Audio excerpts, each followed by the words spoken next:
바빌로니아라는 나라가 있는데요. 대제국이었습니다. 예레미야서 이 저작 당시에 슈퍼 초강대국,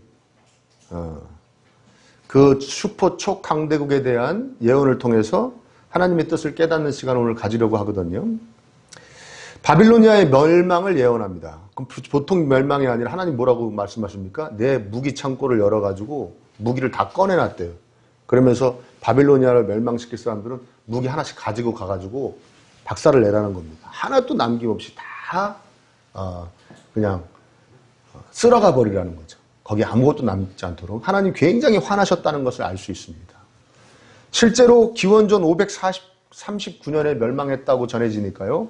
이 예언이 전해지고 이 예언이 쓰여지고선 한 50년에서 60년 사이에 그 사이에 진짜로 실제로 멸망한 거예요. 그러니까 오늘날로 치면 뭐냐면 오늘날 우리 세계에서 제일 초강대국이 미국이지 않습니까? 미국에 대해서 하나님이 예언을 하셨는데 정말 한 5, 60년 만에 그 미국이 멸망한 것 같이 된 거예요. 이게 그런 사건입니다. 그러니까 당시의 정황상은 정말 어처구니가 없어요. 예레미야도 굉장히 예언을 하면서도 야, 나 이 예언은 정말 사람들한테 미쳤다는 소리 들을 텐데 왜냐하면 그 전까지 북이스라엘도 멸망시켰던 아시리아 제국 있지 않습니까? 바빌로니아가 멸망시켜버렸어요. 그 아시리아 제국을. 아시리아 제국을 멸망시켜버렸죠. 바빌론 제국이. 이집트가 또 굉장한 나라였잖아요. 그 당시에는. 남쪽에. 이집트도 꼼짝도 못해요. 이 바빌로니아한테. 그런 강대국이 좀 있으면 멸망한다. 완전히 뭐 하나도 안 남게 없어져 버린다 하니까 이거는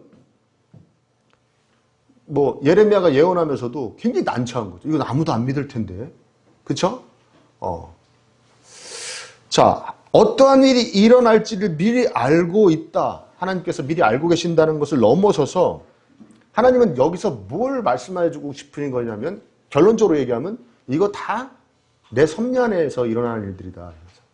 뭐 굉장한 나라가 세워지듯 또 굉장한 나라가 없어지듯 이 모든 비슷한 일들이 다 내 섭리 안에서 뭐 다르게 표현하면 내 손바닥 안에서 이루어지는 일이지 그 외에 어떤 원인이나 결과로 뭔가 이루어지는 것이 아니라는 것을 가르쳐주고 싶으신 겁니다. 그럼 하나님께서 왜 그런 바빌로니아를 혼내주시는가? 첫 번째 이유는 이겁니다. 너희들이 내 백성들을 공격했다. 심하게 잔인하게 공격해서 못쓸 짓을 많이 하고 그랬다. 그 얘기거든요. 그런데 이게 참 좀 난해한 것이 하나님께서 계속해서 이사야서에서 그렇고 예레미야서에서 그렇고 뭐라고 그러시냐면 바빌로니아는 내가 지금 쓰고 있다.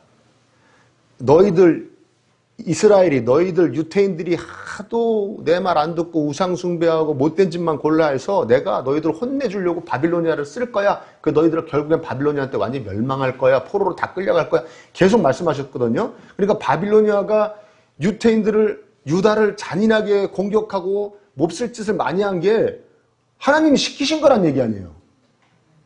이해되시죠? 그 시킬 때는 언제고? 그렇게 순종해서 잘했는데 이제 와서 잔인하게 공격했다고 너희들 내가 혼내줄 거야 이렇게 말씀하시란 말이에요. 이런 게 이제 성경이 좀 어려운 건데 이걸 작년 찾아보니까 제가 작년 8월에 그걸 설교를 했어요. 근데 영상이 없어요. 무슨 또 이 사정이 있어서 못 올렸나 봐요, 제가 영상을. 그래가지고 오늘 설명을 해야 되나 하는데 너무 길게 설명해야 되니까 다음에 기회가 있을 때 설명하겠습니다. 그냥 뭐 뜻이 있으시겠지 정도 생각하세요. 기억 안 나시는 분은 생각 있으시겠지. 뭐 이랬다 저랬다 하신 거겠어. 뭔 생각 깊은 뜻이 있으시겠지 하고 생각하세요 그냥. 기억나시는 분들은 기억나시는 대로 알고 계시고. 아무튼 오늘 본문에서 언급하시는 바빌로니아를 하나님이 화가 나셔서 멸망시키는 이유 두 번째는 뭐냐면 24절에 네가 나에게 대항하였다. 네가 나에게 대항하였기 때문에 나한테 대들었다. 이게. 그러니까 바빌로니아가 언제 하나님께 대들었나? 너 태도가 딱 대드는 태도다 이거예요. 그래서 29절에 보면은 보실까요? 그들이 이스라엘 거룩한 하나님 주 앞에서 오만하게 행동하였으니 오만하게 행동했다. 오만한 거 무슨 말인지 아시죠? 설명 안 해도 막 고개를 막 치켜들고 막 자기보다 대단한 사람은 없느냐? 다른 사람들 막 함부로 하고 막 그랬다는 거예요. 하나님한테 그렇게 했다는 거예요. 그 다음에 30절에도 보면 오만한 자야. 이 오만한 자야. 31절이군요. 오만한 자야. 그렇죠? 그 다음에 32절에 오만한 자가 너 태도가 오만해가지고 내가 너를 혼내줄 수밖에 없다. 나 그거 되게 싫어하거든. 이렇게 말씀하시는 거예요. 그럼 바빌로니아가 도대체 어떤 식으로 오만했는가? 그거는 이 예레미야서만 읽으면 잘 몰라요. 여기 잘 표현이 안 되고 열왕기서나 이사야서를 참고해야 돼요. 그래서 참고했어요. 제가 참고해서 찾아냈어요. 두 가지인데 첫 번째가 뭐냐면 이겁니다. 야, 우리 바빌로니아는 우리가 하고 싶은 대로 여태까지 다 해냈어. 이 마음. 내가 침략하고 싶으면 침략하고 가서 조공 바치라고 그러면 조공 다 바치고 또 화친하고 싶으면 화친하고 다 그렇게 했다는 거예요. 내가 하고 싶은 대로 다 했어. 더 줄여 말하면 내가 한 거야. 이게 하나님 보시기에 굉장히 오만하다는 거예요. 자신들이 다 이룬 것이라는 착각이. 이 초강대국 바빌로니아 제국이 지금까지 우리가 잘해서 우리가 강해지게 우리를 만들어서 우리가 다 승리했다는 겁니다. 바로 이 점이 오만한 것이고 나아가서는 하나님께 대들은 거래요. 하나님은 이렇게 말씀하시는 거예요. 너네가 한 게 아니야. 내가 허락해서 할 수 있었던 거야.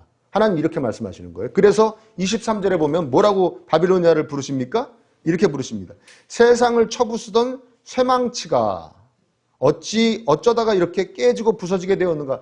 쇠망치다. 너네 쇠망치였다 그래요. 망치가 혼자 다니면서 뭐 부실 수 있습니까? 망치는 누가 잡아갖고 쳐야 돼요? 그렇죠. 사람이 잡아갖고 쳐야죠. 그 잡으신 분이 누구예요? 하나님이란 얘기예요. 그러니까 너희는 내가 이 세상을 섭리해가는데 도구로 쓰였는데 내가 다 허락해서 심지어는 내가 다 해준 건데 너네들이 했다고 생각하는 거야. 그게 굉장히 오만한 거야. 교만한 거야. 이렇게 말씀하시는 거죠. 자, 그런데 이 예언의 말씀을 당시 접할 유태인들에게는 이게 어떠한 의미입니까? 여러분 생각해 보세요.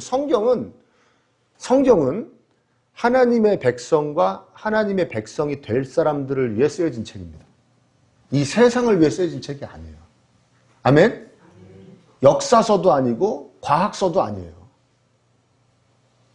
하나님 나라의 주 예수 그리스도의 십자가의 은혜를 붙잡아 하나님 나라 백성이 된 사람들과 될 사람들을 위해서 쓰여진 책이란 말입니다. 이해되세요? 생각해보세요. 이 당시에 바빌로니아 사람들에게 예레미야가 글을 쓰든 외치든 너네들 한 50, 60년 있다 망한다. 너네들 뭐 하나도 안 남다. 그러면 그 당시에 바빌론 사람들이 믿었을까요? 믿었을까요? 저 빨리 어떻게 해라. 완전히 미쳤다. 우리가 어떻게 망하냐 지금 이게. 우리를 멸망시킬 나라가 어딨냐. 그럴 거란 말이에요. 초강대국이었으니까요. 그렇죠? 그러면 이거는 이 예레미야서에서 이렇게 바빌론에 대해 멸망에 대해서 이야기하시는 거는 바로 유태인들, 그 당시 유태인들 들으라고 그러는 거고 오늘날에 저와 여러분들 들으라고 하시는 말씀이죠. 아멘? 그럼 잘 생각해 보세요. 여기서부터가 중요한 겁니다. 바빌로니아 제국 사람들은 하나님을 압니까? 아는데 이렇게 알아요. 저기 저 나라 같지도 않은 것들이 섬기는 신. 그쵸? 저기 우리 제국에 비하면 점밖에 안 되는 것들이 섬기는 신이야. 우상이야. 이렇게 해서 알아요. 당연히 섬겼을까요? 안 섬겼을까요? 안 섬겼어요. 어떻게 보면 하나님하고 전혀 관계없는 사람들이에요. 이런 사람들이 다 자기가 한 거를 자기가 했다고 우기면서 오만한 것도 하나님이 싫어하시는데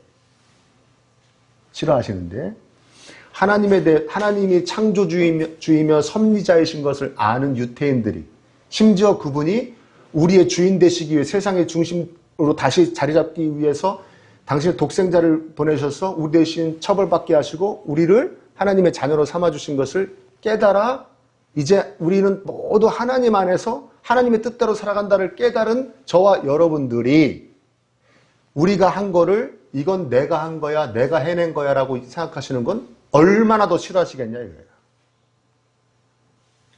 이해되십니까? 하나님을 모르는 그냥 세상 사람들이 우리가 쉽게 표현하면 불신자, 미신자들이 자기 잘났다고 자기가 다 한 거라고 그러는 것도 이거 괘씸한데 생각하시는데 심지어 하나님에 대해서 잘 아는, 모든 게 다 하나님이 하신다고 신앙 고백하는 우리들이 내가 한 거를 내가 했다고 우기면 하나님이 얼마나 더 진노하시겠냐 이거예요. 그래서 이 말씀을 주시는 거예요, 유대인들한테. 응? 야, 난 모르는 바빌로니아가 이거 지들이 한 거라고 잘났다고 떠드는 것도 내가 이렇게 속상해 하는데 너네들 얼마나 그러고 살았냐? 난 너희들한테 더 화가 나. 이 얘기를 하시는 거예요. 이해되십니까? 다 하나님의 허락하에 이루어진 것이죠. 근데 우리는 그냥 시대대로 내가 했다고 그래요. 나가 나오는 거예요. 응?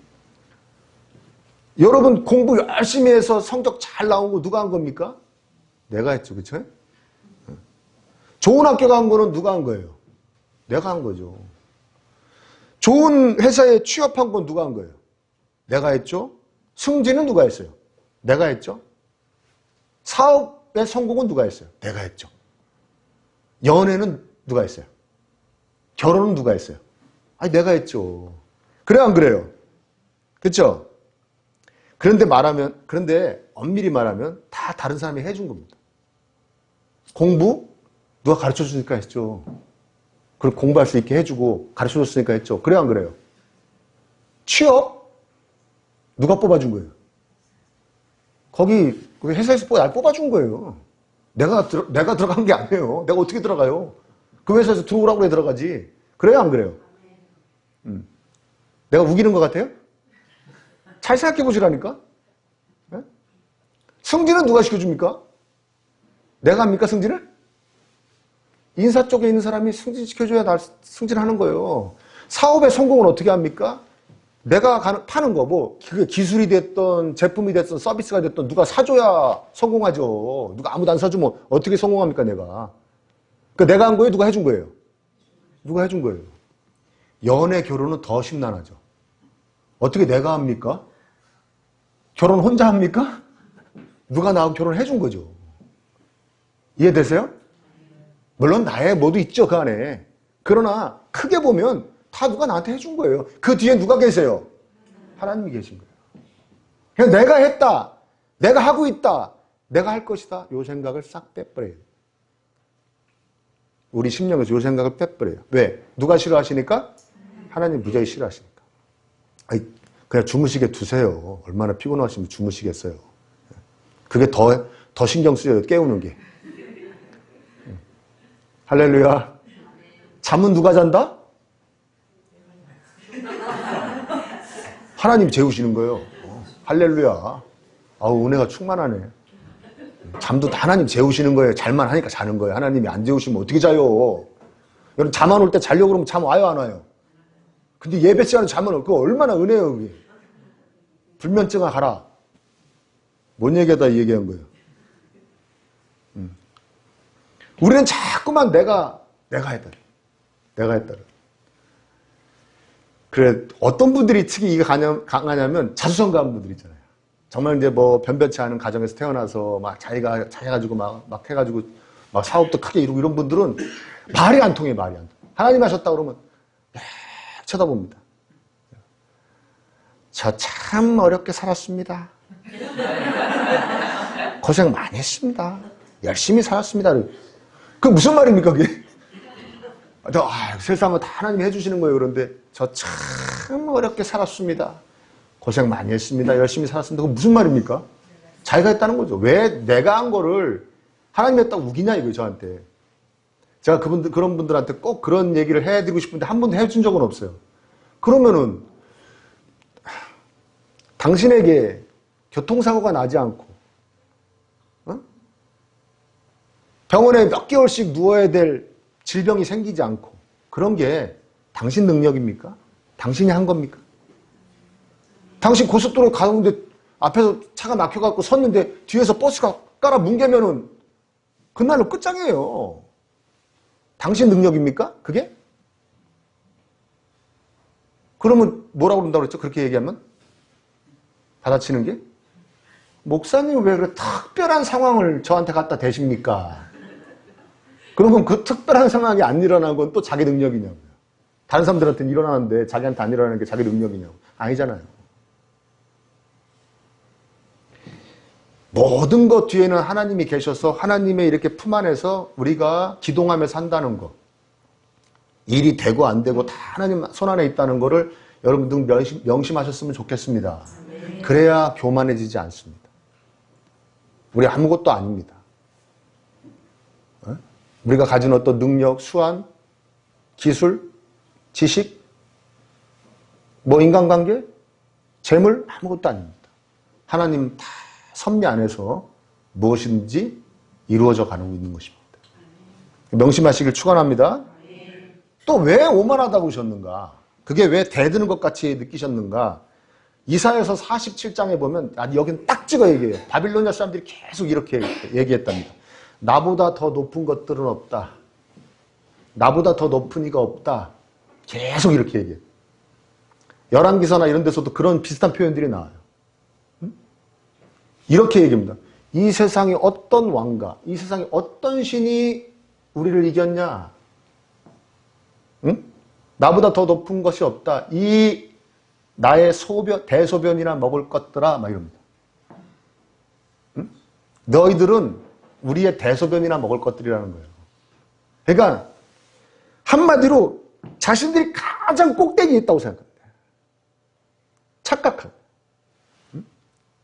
왜 바빌로니아를 그 당시에 이길 수 있는 나라가 없으니까 내가 최고다라는 거예요. 그러니까 그렇지 자기 나라가 아닌 나라들은 다 나라 같지도 않은 것들 심지어 그 나라와 그 나라가 섬기는 우상들도 다 그 나라가 그들이 봤을 때 그 나라가 섬긴 우상 중에는 어떤 분도 계셔요. 우리 여호와 하나님도 계시잖아요. 그래가지고 그 나라 정복하면 어떡합니까? 그 신전에 있는 것들 싹 갖다가 자기 신전 앞에다 쫙 펼쳐놔요. 그게 무슨 뜻이냐면 우리 신이 이 나라 같지도 않은 것들의 신을 이겼다라는 뜻이에요. 여기 보면 어떤 표현이 나옵니까, 여러분?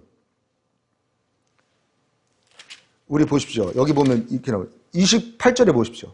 저 소리를 들어보아라. 바빌로니아 땅에서 도망하여 빠져나온 사람들이 주 우리의 하나님께서 복수하셨고 그의 성전을 부순 자들을 복수하셨다고. 그렇죠? 성전 다 부셔버리고 성전에 있는 김을 다 갖다가 자기들 신 앞에 쫙 깔아놔요. 우리가 최고다. 신도 우리가 섬기는 신이 최고다. 이렇게 얘기해요. 자기네가 한마디로 최고 높다고 그러는 거죠. 그리고 한다는 거예요. 이 부분도 바빌로니아 사람들 듣고 깨달으라는 얘기예요. 유태인들 듣고 깨달으라는 얘기예요.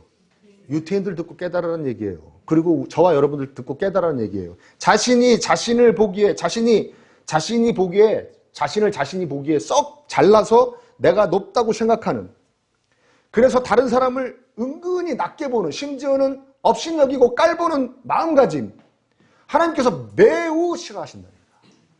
매우 싫어하신다. 노여워하신다는 거예요. 응? 그래서 우리 예수님도 뭐라고 그러셨냐면, 여러분 이거 한번 찾아보시죠. 누가복음 14장 한번 찾아보세요. 누가복음 14장.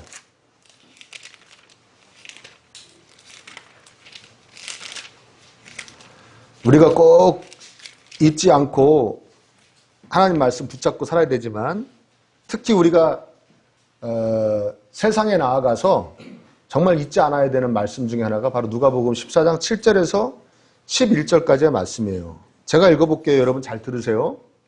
예수께서는 초청을 받은 사람들이 윗자리를 골라잡는 것을 보시고 그들에게 비유를 하나 말씀하셨다. 이렇게 그 유태인들은 이렇게 쫙 초청받으면 식사자 이렇게 약간 이렇게 옆으로 살짝 누워갖고 이렇게 한 손으로 먹거든. 이렇게 누워가지고 소화가 됐는지 모르겠어요. 그래요. 그렇죠. 그렇게 먹는데 이렇게 주인 자리부터 시작해서 저쪽 위가 상석이고 밑에 내려갈수록 약간 신분이나 계급이나 사회적 지위나 아무튼 이렇게 내려가는 거예요. 이걸 말석이라고 그러고 여기 상석이라고 그러는데, 딱 초대받았으니까 쭉 들어올 거 아닙니까? 들어와서 이렇게 보는 거예요. 아, 내가 저쪽면 앉을 수 있는 사람이지. 그리고 위쪽으로 가는 거죠. 이해되시죠? 그거 얘기하시는 거예요. 네가 누구에게 혼인잔치에 초대를 받거든 높은 자리에 앉지 말아라. 혹시 손님 가운데서 너보다 더 귀한 사람이 초대받았을 경우에 너와 그를 초대한 사람이 와서 너더러 이분에게 자리를 내드리시오 하고 말할지 모른다. 그러면 너는 부끄러워하며 가장 낮은 자리로 내려앉게 될 것이다. 왜냐하면 다른 자리 다 벌써 다 앉았잖아요. 야, 누워있다가, 야, 밀어. 야, 밑으로 밀어. 야, 나보다 높은 놈 왔다. 밀어. 그럴 수가 있어요, 없어요? 없죠. 그러니까, 나보다 분명히 높은 사람이 왔으니까 자기 일어나야죠. 그럼 어디로 가야 돼요, 이제? 다 누워있으니까. 저 끝으로 가야죠. 그 얘기 하시는 거예요. 이해되세요? 네가 초대를 받거든 아예 가서 맨 끝자리에 앉아라. 그러하면 너를 청한 사람이 와서 너더러 친구여 윗자리로 올라와 앉으시오 하고 말할 것이다. 그때 너는 너와 함께 앉은 모든 사람 앞에서 영광을 받을 것이다. 저렇게 높은 분이 저기 가서 누워 계셨네. 앉아 계셨네. 아이고야. 이렇게 된다는 거예요. 그래서 11절 이 말씀이 중요하죠. 함께 읽어봅니다. 11절 시작. 누구든지 자기를 높이면 낮아질 것이요 자기를 낮추면 높아질 것이요. 나 높아지려면 일부러 막 낮은 척 해야지가 아니라 실제로 겸손해지면 높이는 건 하나님이 알아서 하신다는 뜻입니다. 오해하지 마시고요. 내가 겸손하게 행하면 하나님이 너를 귀하게 세상에서 여김받게 하실 것이다 라는 얘기예요. 그러니까 예수님도 뭐라고 그러십니까? 네 스스로 높다고 생각하더라도 심지어 누가 너에게 높다고 칭찬해도 너는 늘 낮아지려고 애를 써야 될 것이고 그리고 실제로 낮아진 마음으로 다른 사람이 너보다 더 높다고 생각하며 살아야 된다. 그게 그리스도인들의 태도다라고 예수님께서도 말씀하셨어요. 아멘입니까? 그렇죠. 근데 우리는 자꾸만 다른 사람을 무시하고 업신여기고 깔봐요. 내가 그 사람보다는 높아. 내가 더 괜찮아. 내가 잘해. 내가 더 나은 사람이지. 그런단 말이에요. 그래가지고 다른 사람을 무시하고 멸시하고 심지하고 혐오하고 이거 다 무시하는 거, 멸시하는 거, 혐오하는 거 다 오만함에서 나오는 거예요. 교만함에서 나오는 거예요. 그렇죠? 겸손한 사람이 어떻게 다른 사람을 무시하고 멸시하고 혐오합니까? 겸손한 사람이. 그 하나님 싫어하시는 거예요. 그래서 바빌로니아 내가 날 모르는 백성이 이렇게 오만한 것도 내가 싫어하는 거예요. 너희들은 어떻게 해야 되겠니? 하고 우리한테 지금 말씀하시는 거예요. 특히 내가 도저히 어떻게 할 수 없었던 거, 내가 태어난 것과 관련된 거, 이거 갖고 얼마나 오만함을 떠는지, 이 태어난 것 같고요. 저 여러분 분명히 얘기하지만 저는 동성애에 반대하는 사람이에요. 네? 동성애 결혼을 합법화하는 거 반대예요. 동성애 커플이 애들 입양하는 거 반대예요. 그러면 안 된다고 생각하는 사람이에요. 그렇죠? 근데 우리가 조심할 게 있어요. 누가 만약에 제가 알고 지낸 분이 저한테 와서 저 동성애자 그럽니다. 동성애자입니다. 그러면 저 아무렇지도 않은 듯이 그러시군요. 참 재밌게 특이하게 사시네요. 할 수 없어요. 왠지 마음에 꺼리낌이 있고 좀 생경하기도 하고 또 다소 불편하고 그런 불편함을 가질 수 있어요. 왜? 그런 문화에서 살았으니까. 그래 안 그래요? 여러분 이게 알고 지낸 사람이 저 동성애자입니다로 커밍아웃 하면 그냥 아무렇지도 않아요? 그렇진 않잖아요. 저도 그 정도는 아니에요. 저도 그러세요? 그런 거 있잖아요. 그렇게 되는데, 그 정도까지는 그렇다 하더라도 절대 동성애자들을 멸시하거나 혐오해서는 안 된다는 거예요. 아멘? 여러분, 우리 솔직히 얘기해 봅시다. 동성애 한다고 그러면 조금 우습게 알죠? 네? 조금, 심지어는, 더러워. 그래, 안 그래요? 웃으시는 분들은 다 그런 거죠? 그렇게 알게요? 그 중에 상당수는, 동성애자들의 상당수는 우리가 상상할 수도 없는 아픔을 겪는 사람들. 여러분, 남자로 태어났는데, 속은 여자야. 마음은 여자야. 여자로 태어났는데, 속이 남자야.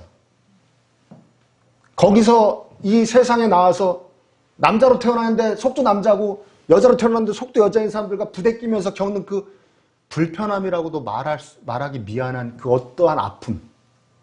여러분 우리가 그거 상상할 수나 있습니까? 있어요 없어요? 다 그런 사람들이 상당수예요. 동성애자들 중에서는. 저는 가끔 이런 생각 해봐요. 아니 그렇게 우리 기독교 어떤 사람 정말 얼마나 멸시하고 혐오를 하는지 동성애자들을 우리 기독교 어떤 단체들이나 이런 데 그렇게 멸시하고 혐오하다가 자기 자손 중에서 그렇게 나오면 어떡하려고 그래요? 에? 자기 능력으로 그게 제어가 돼요? 자기 자손 중에 자기 아들딸이나 자기 아들딸의 아들딸이 태어나긴 남자인데 속은 여자고 태어나긴 여자인데 속이 남자인 애가 태어나면 어떡하려고 그래요 그때는? 나는 그래서 해봐요. 그래갖고 다른 사람들이 자기랑 같이 와 혐오하고 멸시했던 사람들이 내 자손들을 막 멸시하고 혐오하면 그때는 어떡하려고 그러냐고요.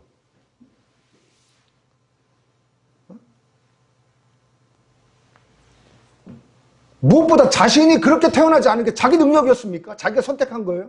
하나님 저 그러니 멜랑꼴랑한 존재로 태어나고 싶지 않아요. 확실히 남자로 태어나게 해주세요. 확실히 여자로 태어나게 해주세요. 그러고 태어난 거예요? 아니잖아요. 근데 뭐가 그게 대단하다고 멸시하고 혐오합니까? 어? 우리 아무것도 아니잖아요. 여러분. 제가 어저께 재보니까 여기서 직선거리로 판문점까지 40km가 안 돼요. 저 40km 위에 안 태어난 게 우리가 우리한테 부은 복입니까? 하나님이 부어주신 복입니까? 예? 그쵸? 여러분 40km만 저 위쪽에 태어났으면 아이고 피죽도 못 먹어요. 응?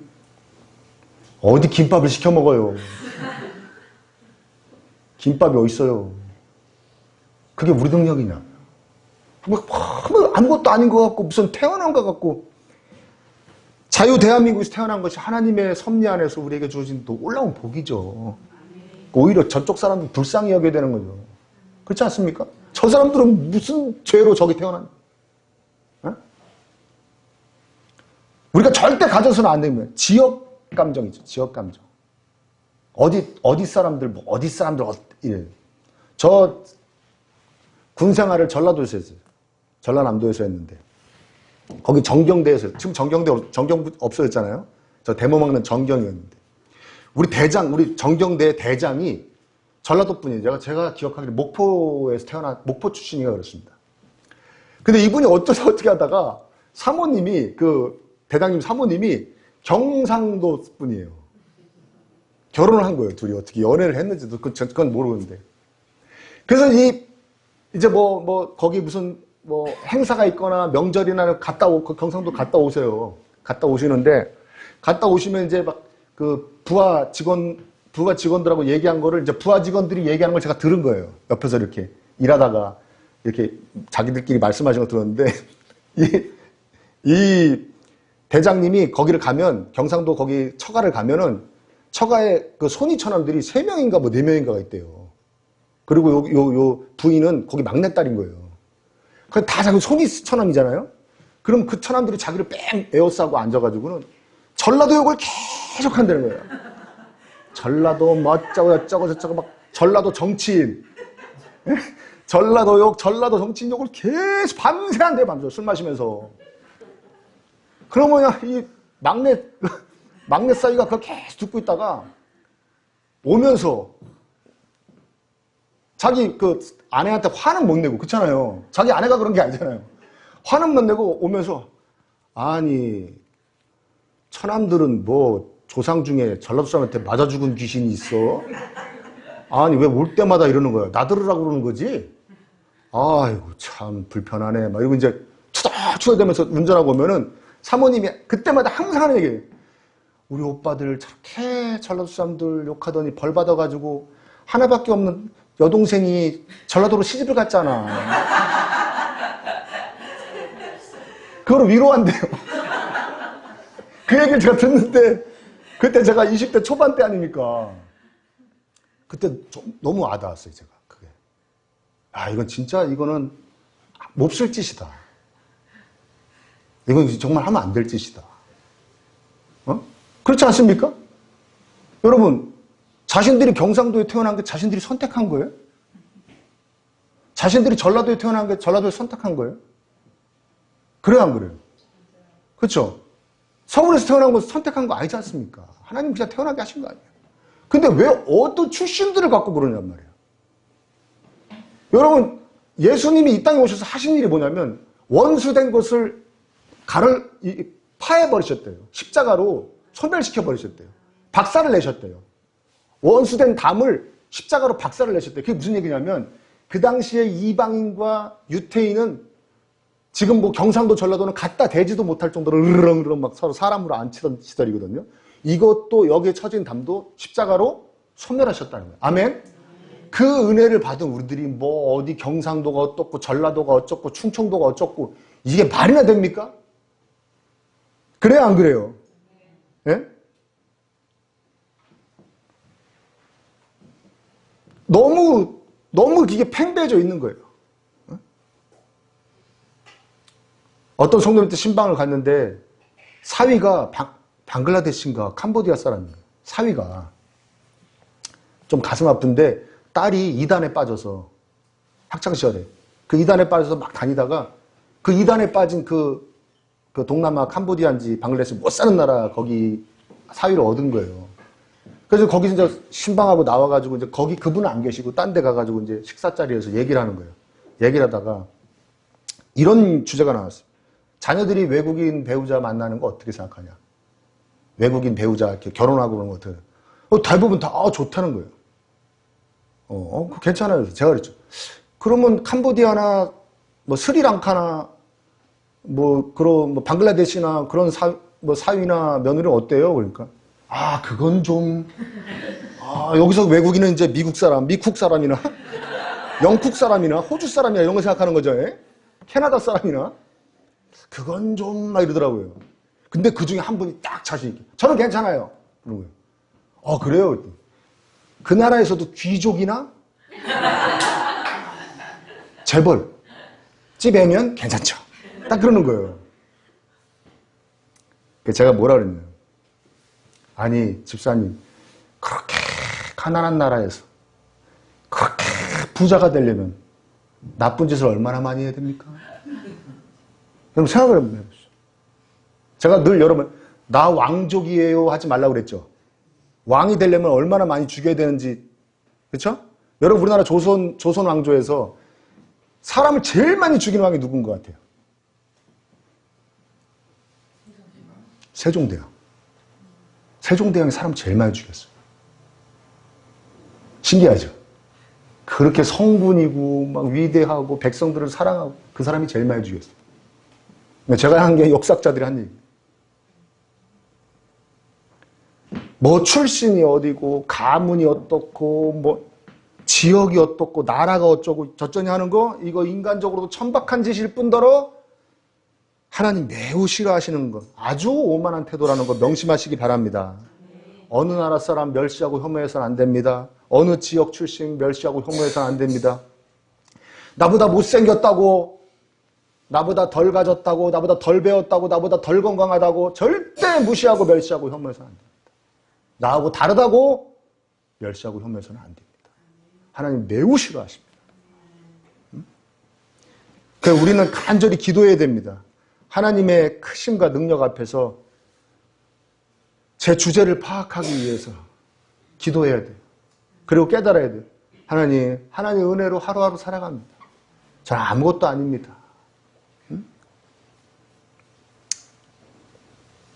여러분에게 하나님께서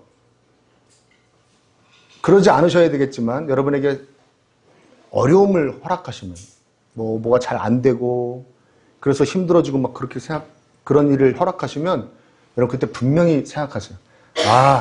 나의 모든 능력을 다 발휘해서 이 위기를 넘어가라고 그러시는 거구나. 이렇게 생각하지 마시기 바랍니다. 아멘? 이렇게 생각하세요. 나 겸손해지라고 그러시는구나. 겸손하라.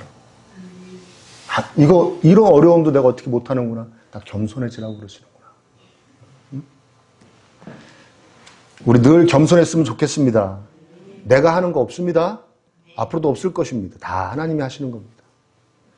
나보다 낮은 사람 없습니다. 다 나보다 높은 사람입니다. 그래서 우리는 그저 하나님의 은혜로 살아갑니다. 명심하시기를